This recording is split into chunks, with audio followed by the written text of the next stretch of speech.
The typical ride pattern used in Latin jazz is either a repeating flat rhythm, like in the bossa nova, or a more syncopated rhythm that follows the song style. In Brazilian music, that syncopated rhythm would be based on the partido alto that we learned for bossa nova. In Cuban music, it would be based on a rhythm called cascara, or possibly on an older rhythm called palito. These are the rhythms that interlock with the clave, or the 2-3 side clicks, and are used broadly for fills and solos. Many times when you get a published chart, the specific version that best fits the piece is actually written out already. Learning all of those variations for every piece can be really difficult, however, without a good starting point. I recommend getting really good at this Cuban cascara pattern. I learned a funny spoken device to help organize the notes from a Latin jazz band leader and teacher.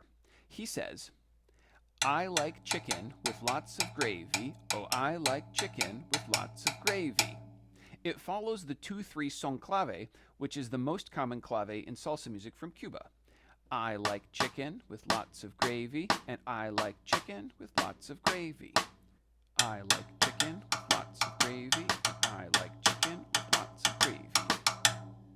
It's all grouped in sets of 1 or 2 notes, so it bounces nicely on a ride cymbal or a bell, and it lines up with the clave and the hi-hat on 2 and 4 in interesting ways. Looking at all of this complexity, I hope you see why so much attention was paid to coordination and body grid in the previous drum set sections, because it's a big deal now.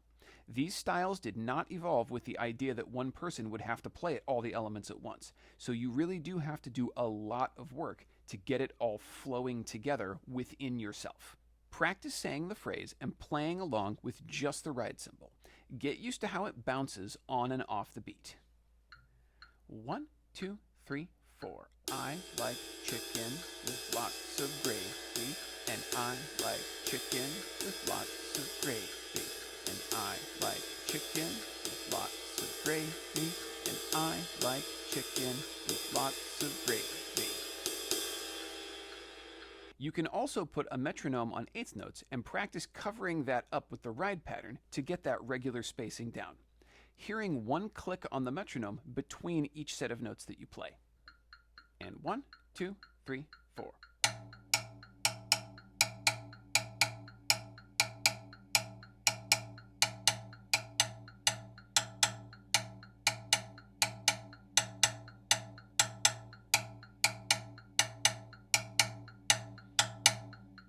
I recommend making this part of your daily warm-up until you can do it easily and automatically. It's going to get very complicated from here.